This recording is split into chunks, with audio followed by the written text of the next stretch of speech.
औज़ु बिल्लाहि मिनश शैतानिर रजीम बिस्मिल्लाहिर रहमानिर रहीम। आज का हमारा लेक्चर नंबर 2 है। लेक्चर नंबर 1 के अंदर हमने स्टडी किया था कि व्हाई वी स्टडी केमिस्ट्री और why should we study chemistry. हमने केमिस्ट्री की इंपॉर्टेंस देखी थी, केमिस्ट्री का यूज़ देखा था। बेसिक केमिस्ट्री की सीरीज़ का लेक्चर नंबर 2। इसमें हम फर्स्ट ऑफ ऑल देखते हैं कि हमारी यूनिवर्स, हमारी कायनात, ये 2 चीज़ों से मिलके बनी है। Number 1 is matter, number 2 is energy. Matter और एनर्जी से मिलके हमारी ये यूनिवर्स बनी है। अब यहाँ हम देखते हैं कि मैटर और energy both are interconvertible, ये दोनों एक दूसरे के अंदर कन्वर्ट हो सकते हैं, लेकिन ज्यादातर हम देखते हैं कि मैटर ही हमारा एनर्जी में कन्वर्ट होता है, लेकिन एनर्जी भी हमारी मैटर में कन्वर्ट हो सकती है, लेकिन उसके लिए हमें बहुत ही एडवांस्ड टेक्निक की जरूरत है। अब हम देखते हैं मैटर क्या है। इसको हमने बेसिक स्टडी किया था फर्स्ट लेक्चर के अंदर भी, लेकिन अगेन हम देखते हैं कि मैटर क्या है। Matter is anything that possesses mass and occupies spaces and offers resistance is called a matter। यानी हर वो चीज जो मैस रखे या जगह घेरे, या जब आप उसके ऊपर स्ट्रेस अप्लाई करते हैं तो वो कोई ना कोई रेजिस्टेंस शो करे, तो इसे हम कहते हैं मैटर।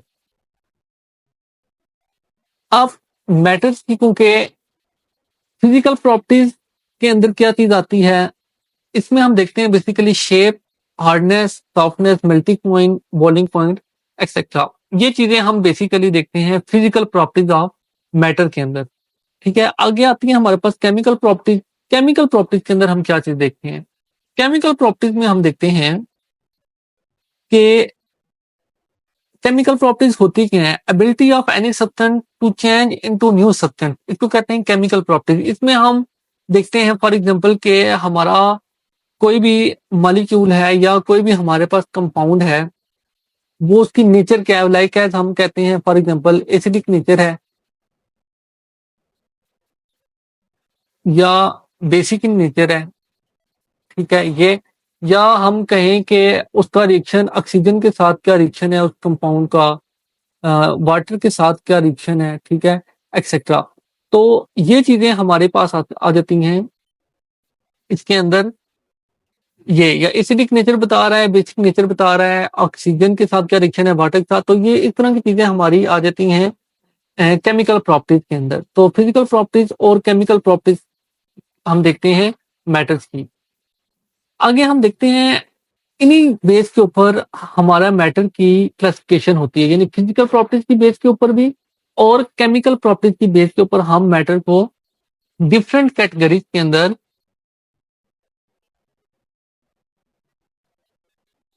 हम डिवाइड करते हैं। तो अब देखते हैं physical classification of matter. Physical classification of matter के अंदर हमारे पास 3 क्लासिफिकेशन आती हैं: solids, liquids and gases. Solid, liquid and gases.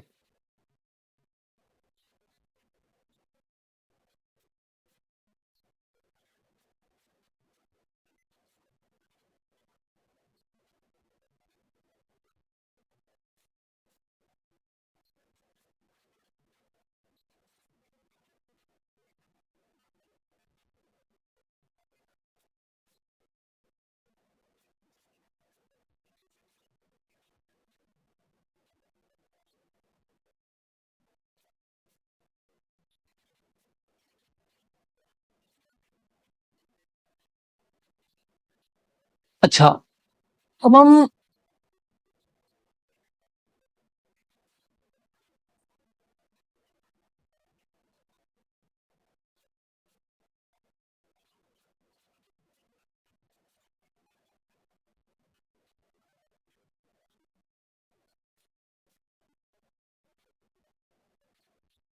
अच्छा, इन्हें अब हम देखते हैं कि मैटर है और फिजिकल क्लासिफिकेशन की बेस के ऊपर इसकी 3 टाइप्स हैं: सॉलिड, लिक्विड एंड गैस। ठीक है, अब सॉलिड हमारे पास क्या है, इसकी कुछ हम प्रॉपर्टीज को देख लेते हैं। Particles held very closely. इसके अंदर जो पार्टिकल्स हैं सॉलिड के अंदर, वो आपस में बहुत ज्यादा क्लोजली पैक्ड होते हैं। ठीक है, इसकी वजह क्या होती है कि इनके अंदर स्ट्रॉन्ग इंटरमोलिकुलर फोर्सेस होती हैं, जिसकी वजह से इंटर पार्टिकल फोर्सेज होती हैं, जिसकी वजह से पार्टिकल आपस में एक दूसरे के साथ बहुत स्ट्रांगली क्लोज्ड होते हैं।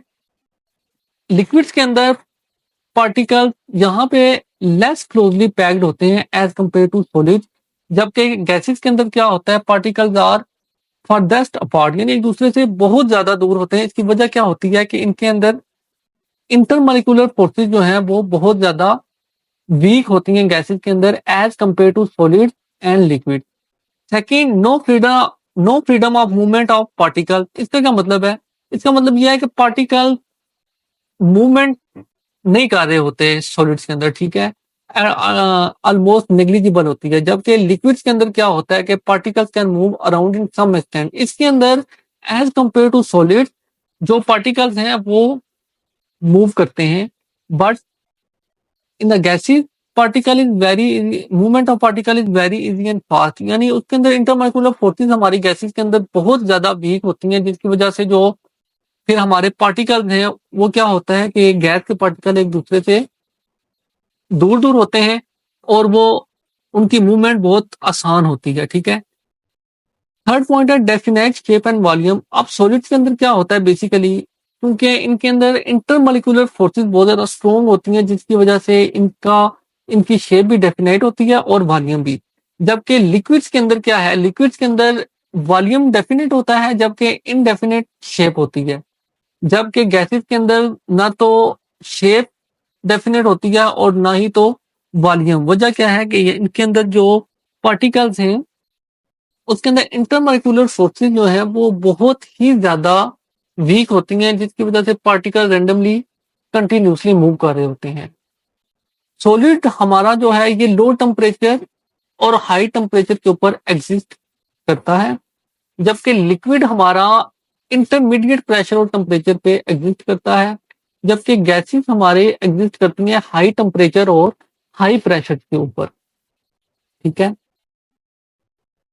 आगे इस टेबल के अंदर भी कुछ इंपॉर्टेंट पॉइंट हो सकते हैं कि इसमें हम देखें कि सॉलिड जो है उसको इजीली कंप्रेस नहीं किया जा सकता, या सॉलिड जो हमारे हैं वो इनकम्प्रेसिबल होते हैं क्योंकि इसके जो पार्टिकल्स हैं वो क्लोजली पैक्ड होते हैं सॉलिड्स के अंदर। इसकी वजह से हम सॉलिड्स को कंप्रेस नहीं कर सकते। जबकि लिक्विड्स की बात करें तो लिक्विड्स को हम कंप्रेस किसी हद तक कर सकते हैं एज कंपेयर टू सॉलिड्स, क्योंकि यहाँ पे भी एम्प्टी स्पेसेस तो होती हैं लिक्विड्स के अंदर भी। जबकि गैसेस को हम इजीली कंप्रेस कर सकते हैं क्योंकि इसके अंदर large inter particle empty spaces होती हैं, ठीक है। जो सॉलिड्स के पार्टिकल्स हैं वो हमारे पास टाइटली पैक्ड होते हैं, जबकि लिक्विड के पार्टिकल लेस टाइटली पैक्ड होते हैं या लूजली पैक्ड होते हैं एज कंपेयर टू सॉलिड। जबकि गैसेस के पार्टिकल के अंदर कोई ऑर्डर नहीं होता, ठीक है, और वो free to move in any direction, ठीक है, फ्री टू मूव कर रहे होते हैं इन एनी डायरेक्शन। अच्छा, सॉलिड के अंदर डिफ्यूजन नहीं हो सकती, ठीक है, क्योंकि वहां पे इमोबिलिटी ऑफ द पार्टिकल है, यानी पार्टिकल मूव ही नहीं कर रहे होते। इस वजह से सॉलिड आपस में डिफ्यूज नहीं करते, यानी आपके पास कोई भी दो सॉलिड हो, आप वो दोनों आपस में एक दूसरे के साथ कंबाइन नहीं करते या एक दूसरे के अंदर मर्ज नहीं होते। डिफ्यूजन का ये मतलब है। जबकि लिक्विड शो स्लो डिफ्यूजन। अब लिक्विड के पार्टिकल के अंदर मूवमेंट होती है, लेकिन गैस पार्टिकल की बनिस्बत कम होती है और सॉलिड के पार्टिकल की बनिस्बत थोड़ी सी ज्यादा होती है। तो यहाँ पे डिफ्यूजन होती तो है लेकिन स्लो। इसकी एग्जांपल हम देखें कि हम इंक को अगर पानी में डालें, अब दोनों लिक्विड भी हैं, तो आप देखेंगे कि ऐसा नहीं होता कि एकदम ही वो डिफ्यूज कर दे, वो आहिस्ता आहिस्ता सॉल्व होती है वाटर के अंदर। जबकि गैसेस अंडर को डिफ्यूजन फ्रीली, क्योंकि इसके पार्टिकल का साइज ही एक दूसरे से बहुत ज्यादा दूर होता है, जिसकी वजह से इनके अंदर डिफ्यूजन बहुत इजीली हो सकती है, ठीक है। इसकी एग्जांपल आप देख लें कि हम थोड़ा सा परफ्यूम अगर किसी कमरे में करें तो विद इन अ मिनट पूरे कमरे के अंदर वो फ्रेग्रेंस फैल जाती है। इसकी क्या रीजन है कि बेसिकली गैसेस जो है वो आपस में बहुत जल्दी डिफ्यूज कर जाती हैं, ठीक है। अब ये एक टेबल सा है, इसमें देखें, इसके अंदर हमने बताया हुआ इफेक्ट ऑफ हीटिंग। हीटिंग का क्या इफेक्ट होता है, लाइक हम इन पार्टिकल्स को देख रहे हैं, ये वेल अरेंज्ड हैं, ठीक है। इसको हम कह लेते हैं कि सॉलिड के पार्टिकल्स हैं। तो बेसिकली क्या होता है, ऑब्वियसली सॉलिड के पार्टिकल के अंदर काइनेटिक एनर्जी ऑलमोस्ट नेग्लिजिबल होती है। उसकी क्या रीजन है, क्योंकि वो पार्टिकल एक दूसरे के साथ उनका जो डिस्टेंस है वो क्लोजली पैक्ड होते हैं एक दूसरे के साथ, ठीक है। तो उनकी फ्रीली मूव भी नहीं कर रहे होते ये पार्टिकल, तो जिसकी वजह से ये वेल अरेंज्ड होते हैं और क्लोजली पैक्ड होते हैं। अब क्या होता है, जैसे ही हम हीट करते हैं तो इनकी काइनेटिक एनर्जी क्या होना शुरू हो जाती है, इंक्रीज होना शुरू हो जाती है, और ये इसके पार्टिकल एक दूसरे से दूर जाना शुरू हो जाते हैं।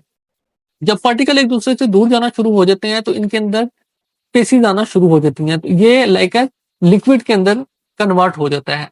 देन मजीद अगर हम इस लिक्विड को अगर मजीद हम करें, टेम्परेचर करें, हीट दें, तो हीट देने से क्या होगा, मजीद ये जो काइनेटिक एनर्जी है इन पार्टिकल्स की इंक्रीज होना शुरू हो जाएगी और ये एक दूसरे से मजीद दूर जाना शुरू हो जाएंगे और ये फिर किस में कन्वर्ट हो जाते हैं, गैसेज में कन्वर्ट हो जाते हैं, ठीक है। नेक्स्ट हम देखते हैं हमारे पास क्या है। हम सॉलिड को, ये वही चीज है कि सॉलिड को हीट करेंगे तो वो लिक्विड में कन्वर्ट हो जाएगा, और इस लिक्विड को अगर हम कूल करेंगे तो ये अगेन सॉलिड के अंदर कन्वर्ट हो जाएगा। फिर हम देखें जो लिक्विड है हमारा, अब ये लिक्विड को अगर मजीद हम हीट करेंगे तो ये गैस के अंदर कन्वर्ट हो जाएगा, और अगर गैस को हम कूल करना शुरू करें तो वो लिक्विड के अंदर कन्वर्ट होना शुरू हो जाती है। इसकी एग्जांपल हम देखते हैं आइस। आइस हमारे पास क्या है, आइस देखा जाए तो हमारे पास है, यहाँ पे मैं लिख देता हूँ, आइस हमारे पास क्या है, आइस एक सॉलिड है, ठीक है। अब होता क्या है, इस आइस को अगर हम हीट करें तो ये किस में कन्वर्ट हो जाएगी, ये वाटर के अंदर कन्वर्ट हो जाती है।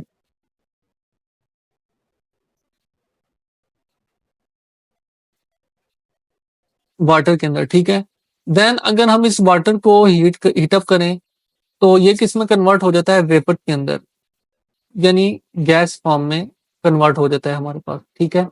तो ये हमारे पास एक एग्जांपल थी कि कैसे एक सॉलिड को अगर हम हीट अप करते हैं तो वो पहले वाटर के अंदर कन्वर्ट होगा, ठीक है। देन वाटर को अगर हीट अप करते हैं तो वो हमारे पास वेपर में कन्वर्ट हो जाएगा, यानी सॉलिड पहले लिक्विड में कन्वर्ट हो रहा है, देन लिक्विड के अंदर कन्वर्ट हो रहा है वेपर के अंदर, ठीक है। अब हम देखते हैं आगे हमारे पास है, हम अब कुछ टर्म यूज होती हैं उसको देखते हैं कि मेल्टिंग पॉइंट हमारे पास क्या होता है। मेल्टिंग पॉइंट क्या है हमारे पास के, वो टेम्परेचर जिसके ऊपर हमारा सॉलिड जो है वो कन्वर्ट हो जाए लिक्विड के अंदर, उस टेम्परेचर को हम कहते हैं मेल्टिंग पॉइंट, ठीक है। और वो टेम्परेचर जिसके ऊपर लिक्विड हमारा सॉलिड के अंदर कन्वर्ट हो जाए, इसको हम कहते हैं, सॉरी, वो टेम्परेचर जिसमें हमारा लिक्विड सॉलिड के अंदर कन्वर्ट हो जाए उसको हम कहते हैं फ्रीजिंग पॉइंट। लाइक हम पानी को फ्रिज के अंदर रखते हैं तो उससे क्या होता है, हमारा पानी कन्वर्ट हो जाता है, वाटर कन्वर्ट हो जाता है आइस के अंदर। तो वाटर क्या है हमारे पास लिक्विड और आइस क्या है सॉलिड, तो वो टेम्परेचर जिसमें लिक्विड कन्वर्ट हो जाए सॉलिड में तो उसको हम कहते हैं फ्रीजिंग पॉइंट। नेक्स्ट हम देखते हैं बॉइलिंग पॉइंट क्या है। बॉइलिंग पॉइंट वो temperature, the temperature at which liquid is convert into vapour phase, ठीक है। लिक्विड हमारा अगर वेपर में कन्वर्ट होता है टेम्परेचर के ऊपर, उसको कहते हैं हम बॉइलिंग पॉइंट। नेक्स्ट हम देखते हैं कंडेंसेशन या लिक्विफेक्शन टेम्परेचर, ये क्या होता है, यानी वो टेम्परेचर जिसपे हमारा वेपर्स का कन्वर्ट हो जाता है लिक्विड के अंदर, इसको हम कहते हैं कंडेंसेशन। यानी वो प्रोसेस जिसके अंदर वेपर्स हमारे कन्वर्ट हो जाए लिक्विड के अंदर, इसको हम कहते हैं कंडेंसेशन। सब्लिमेशन भी देख लेते हैं, ये एक ऐसा प्रोसेस है जिसके अंदर सॉलिड हमारा डायरेक्ट कन्वर्ट हो जाता है वेपर्स के अंदर, ठीक है। यानी इसके अंदर हमारा without converting into liquid phase, ठीक है। यहाँ पे यानी हमारा जो सॉलिड है वो विदाउट कन्वर्टिंग इनटू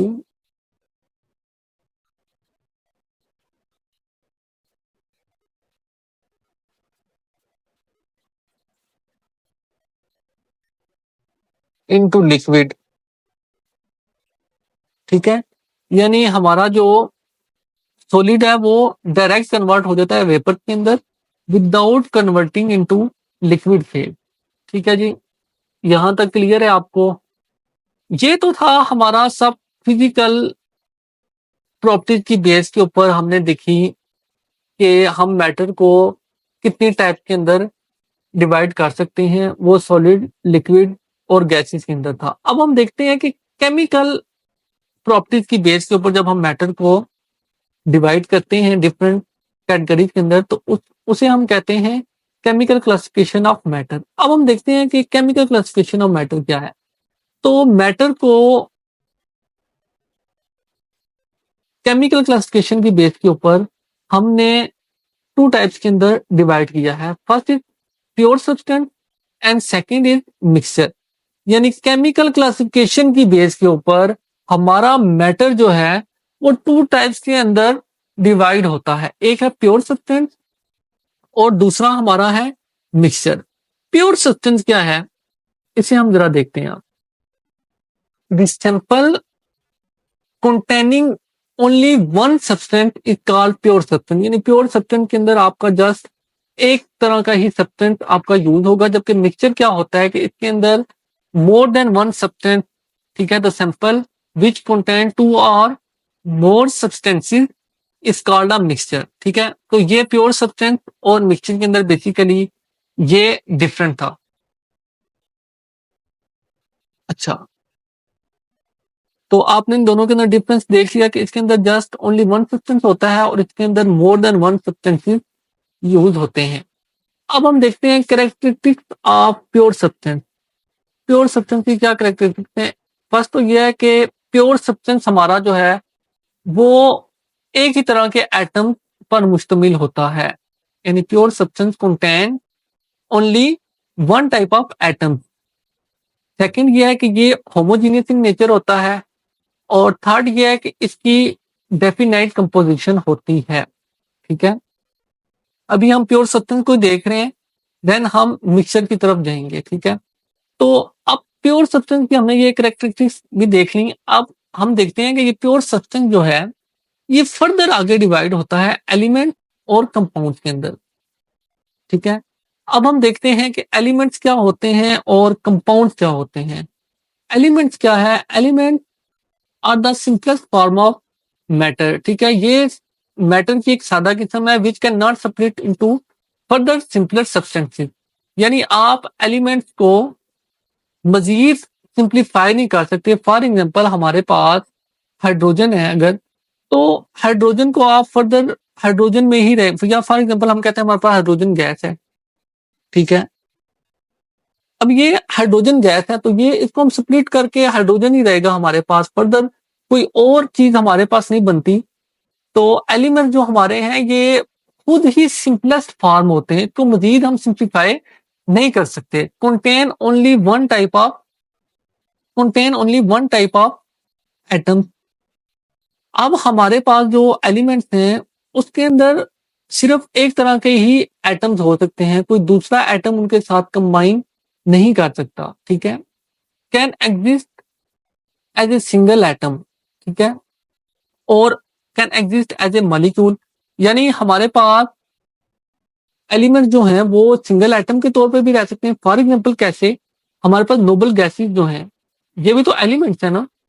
अब ये हीलियम है फॉर एग्जांपल, तो ये हमारे पास इंडिपेंडेंटली एग्जिस्ट करती है। तो इसी को हमने कहा था कि एलिमेंट जो है वो इंडिपेंडेंटली या सिंगल मोनोएटॉमिक फॉर्म में भी एग्जिस्ट कर सकते हैं और एज ए मॉलिक्यूल की फॉर्म में भी एग्जिस्ट कर सकते हैं। मॉलिक्यूल की फॉर्म में कैसे, अब हाइड्रोजन है हमारे पास फॉर एग्जांपल, अब ये हाइड्रोजन अकेला एटम एग्जिस्ट नहीं करता, ये एग्जिस्ट करता है H2 की फॉर्म में।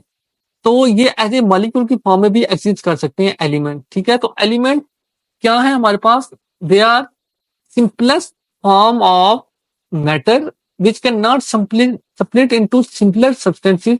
वजह क्या है, क्योंकि वो खुद ही सिंपलेस्ट फॉर्म होते हैं, उनको मजीद सिंप्लीफाई नहीं किया जा सकता और ये एक ही तरह के एटम होते हैं। इसके अंदर कोई और डिफरेंट टाइप ऑफ एटम इसके अंदर नहीं होते हमारे पास। Can exist as a single atom, ठीक है, या एज ए मॉलिक्यूल की फॉर्म में भी एलिमेंट एग्जिस्ट कर सकते हैं। तो ये था हमारा basically simple introduction of element. आगे हम देखते हैं, अब इन एलिमेंट्स हमारे पास अभी तक पीरियोडिक टेबल में हमारे पास 118 एलिमेंट्स हैं, ठीक है। अभी तक जो फाइंड आउट हो सके हैं वो है 118 18 एलिमेंट, ठीक है, और हर एलिमेंट्स को एक स्पेसिफिक सिंबल के साथ शो किया गया है पीरियोडिक टेबल के अंदर। अब हम आते हैं क्लासिफिकेशन ऑफ एलिमेंट। अब एलिमेंट की फर्दर क्लासिफिकेशन को हम देखते हैं, वो हमने क्लासिफाइड किया है एलिमेंट्स को 3 टाइप्स के अंदर। Number first is metal, second non metal और थर्ड इज मेटलाइट। तो फर्स्ट ऑफ ऑल हम देखते हैं मेटल्स क्या हैं। मेटल्स क्या हैं?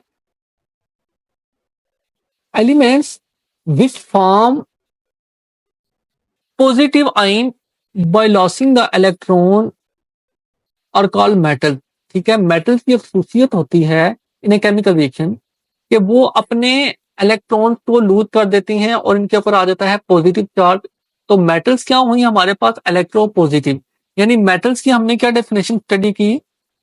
यानी वो elements which form positive ion by losing electron during chemical reaction are called metal. ठीक है, तो मेटल्स की प्रॉपर्टी है कि वो अपने इलेक्ट्रॉन लूज कर देती हैं, और ऑब्वियसली जब इलेक्ट्रॉन लूज होते हैं तो हमारे पास जो चार्ज आता है वो पॉजिटिव चार्ज आता है। तो इस वजह से मेटल जो है हमारे पास ये क्या कहलाती हैं? इलेक्ट्रोपॉजिटिव होती हैं। और ऑलमोस्ट सब ही मेटल जो है वो सॉलिड फॉर्म के अंदर एग्जिस्ट करती हैं एक्सेप्ट मरकरी। मरकरी जो है ये मेटल है जो कि लिक्विड फॉर्म के अंदर एग्जिस्ट करती है। ठीक है, only one element which is mercury which exist in the liquid form except all are exist in the solid form. ठीक है, इसके अब एलिमेंट्स आपको पता है मेटल्स के अंदर क्या है हमारे पास? ये सिल्वर, ठीक है, गोल्ड है, सोडियम, मैग्नीशियम एक्सेट्रा, ये जितने भी हैं ये सारी मेटल्स हैं हमारे पास। अब मेटल्स की एक और खासियत है कि ये मेलिएबल्स होती हैं। ठीक है, मेलिएबल्स का मतलब यह है कि हम इनसे शीट्स वगैरह बना सकते हैं। डक्टाइबल भी होती हैं, यानी मेटल्स के थ्रू हम वायर्स वगैरह बना सकते हैं। जैसे हम हमारे आजकल कॉमन हमारे यूज के अंदर आती हैं कि कॉपर वायर हम सुनते हैं। ठीक है, तो वो कॉपर क्या है? कॉपर हमारे पास मेटल है। ठीक है, उससे हम वायर बनाते हैं।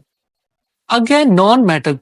नॉन मेटल क्या है? Element which gain electron to form anion और कॉल्ड नॉन मेटल। ठीक है, यानी इनकी खासियत क्या है कि ये इलेक्ट्रॉन गेन्स करती हैं to form A9.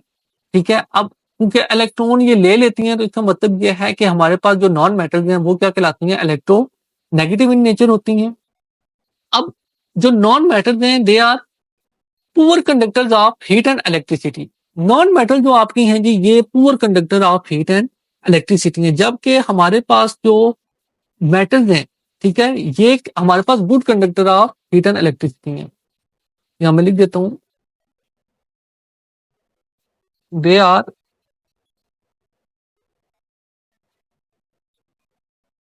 Good conductors of heat and electricity. ठीक है, तो मेटल्स हमारे पास क्या है? They are good conductors of heat and electricity. ठीक है जी, यहां तक क्लियर है? अच्छा, नेक्स्ट हमारे पास है कि नॉन, अच्छा जिस तरह अब मेटल्स थी, metal liquid sorry solid form के अंदर एग्जिस्ट करती थी सिवाय मरकरी के, जबकि यहाँ पे क्या है? नॉन मेटल ये गैसें, लिक्विड और सॉलिड सब में एग्जिस्ट कर सकती हैं।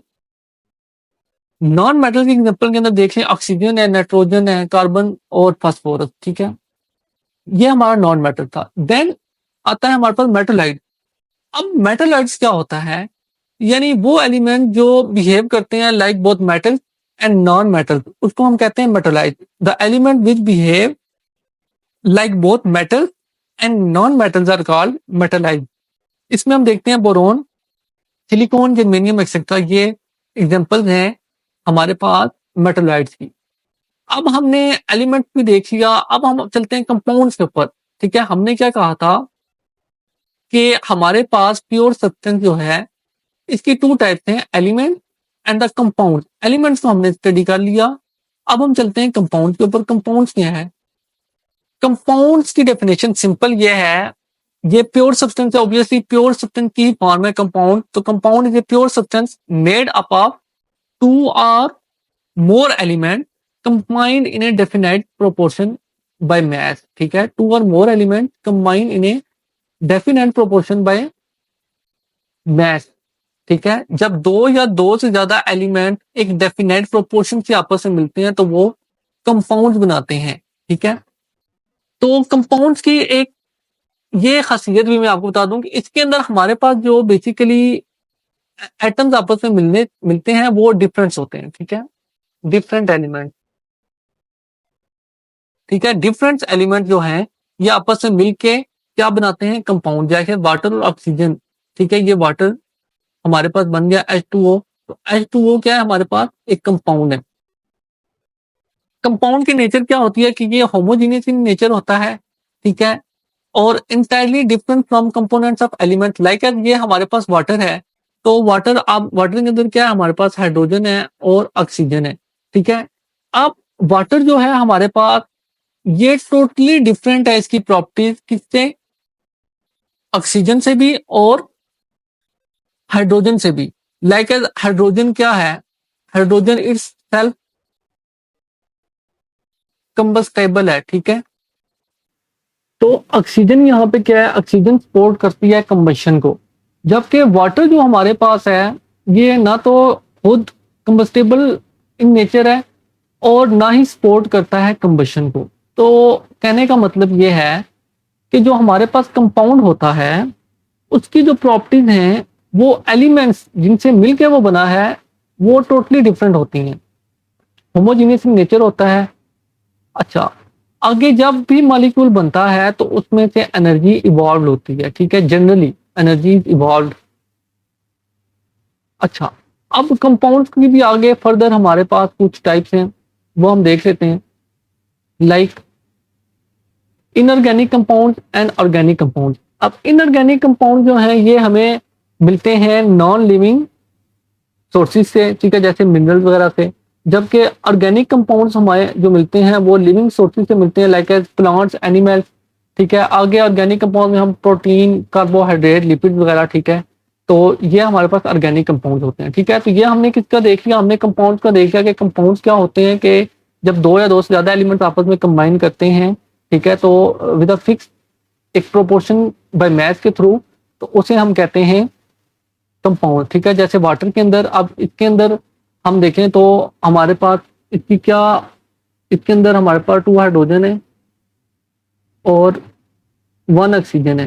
ठीक है, तो ये 2:1 के थ्रू ये आपस में इन्होंने कंबाइन किया तो हमारे पास एक कंपाउंड बना। ठीक है, तो होमोजीनियस नेचर की हमने सारा पढ़ लिया। आगे हम चलते हैं, हमने इसकी क्लासिफिकेशन में देख ली कंपाउंड, इनऑर्गेनिक कंपाउंड और ऑर्गेनिक कंपाउंड। लेकिन ये further classified into acid, basis and salt. ठीक है, यानी एसिडिक, साल्ट, बेसिक।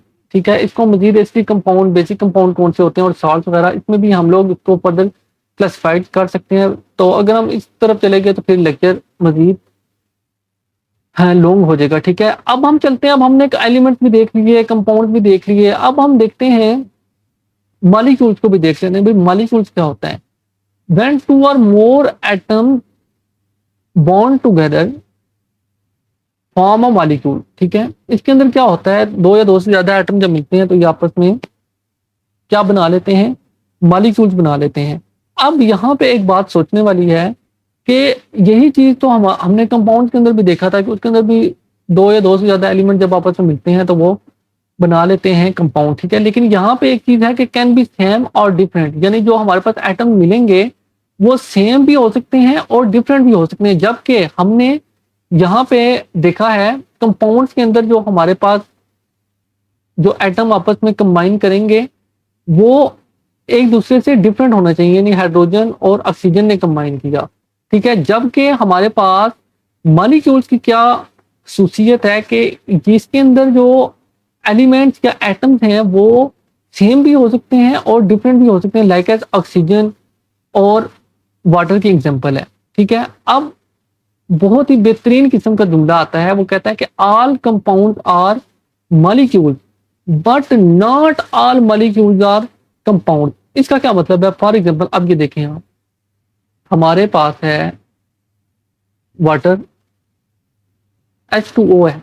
अब इसमें डिफरेंट काइंड ऑफ एटम्स ने कंबाइन किया, हाइड्रोजन और ऑक्सीजन ने।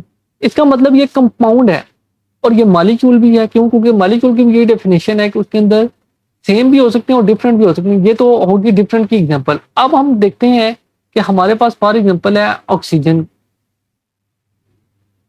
O2, ऑक्सीजन गैस, ठीक है, ऑक्सीजन का मॉलिक्यूल है। अब इस मॉलिक्यूल को आप देखें, इसके अंदर सेम टाइप ऑफ एटम्स हैं। तो सेम टाइप ऑफ एटम्स हैं तो इसका मतलब ये क्या है, ये मॉलिक्यूल है। अब इसको हम कंपाउंड नहीं कह सकते। कंपाउंड ये उस वक्त होता जब इसके अंदर डिफरेंट एटम होते। तो इसके अंदर क्योंकि आप सेम टाइप ऑफ एटम्स हैं तो इसका मतलब ये है कि ये मॉलिक्यूल है, ये हमारे पास कंपाउंड नहीं है। जबकि H2O क्या है, ये कंपाउंड भी है और मॉलिक्यूल भी है। इसलिए हमने कहा है कि हर कंपाउंड मॉलिक्यूल होता है लेकिन हर मॉलिक्यूल कंपाउंड नहीं होता। ठीक है, उम्मीद है आपको यहां तक बात समझ आ गई होगी। अब हम चलते हैं मैटर की मेजर दूसरी टाइप्स के ऊपर, जो कि मिक्सचर है। ठीक है, एक हमने कहा था कि प्योर सब्सटेंस है, दूसरी मिक्सचर है। अब हम मिक्सचर को देखते हैं कि मिक्सचर क्या होता है। When two or more homogeneous substances are mixed together in any proportion, ठीक है, तो उसको हम कहते हैं मिक्सचर। जबकि सब्सटेंस के अंदर हमने देखा है कि वहां पे एक फिक्स प्रोपोर्शन के अंदर कॉम्बिनेशन हो रही होती है। जब हमने एलिमेंट देखे, हमने कंपाउंड्स देखे, ठीक है, मॉलिक्यूल देखे, तो इन सब के अंदर एक फिक्स प्रोपोर्शन का फैक्टर था। जबकि मिक्सचर के अंदर two or more homogeneous substances are fixed together in any proportion. ठीक है, तो इसे हम कहते हैं मिक्सचर।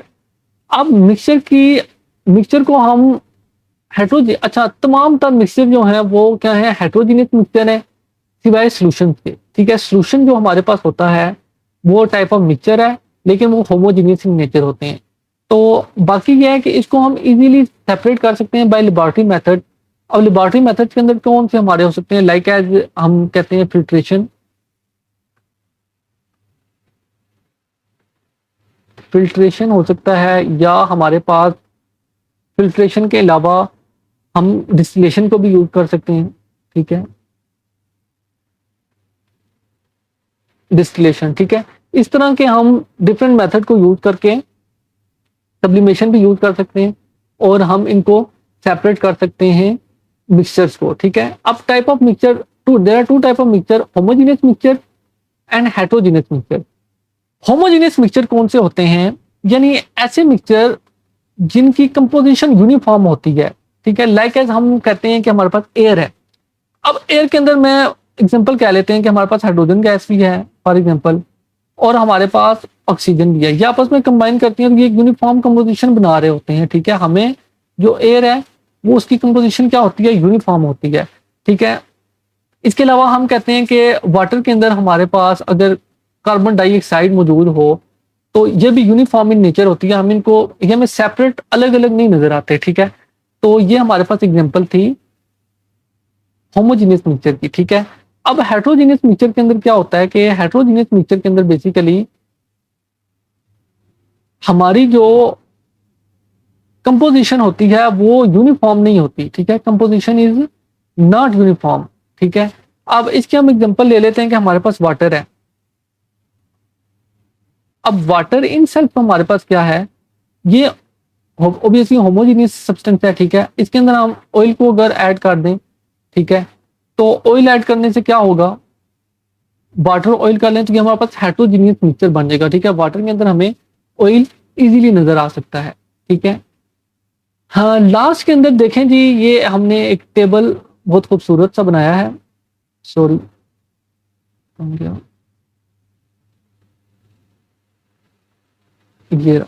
ये है जी हमारे पास टेबल। अब इसके अंदर हमने इन सारी चीजों को कंबाइन किया हुआ है कि फर्स्ट ऑफ ऑल तो हमारे पास है यूनिवर्स।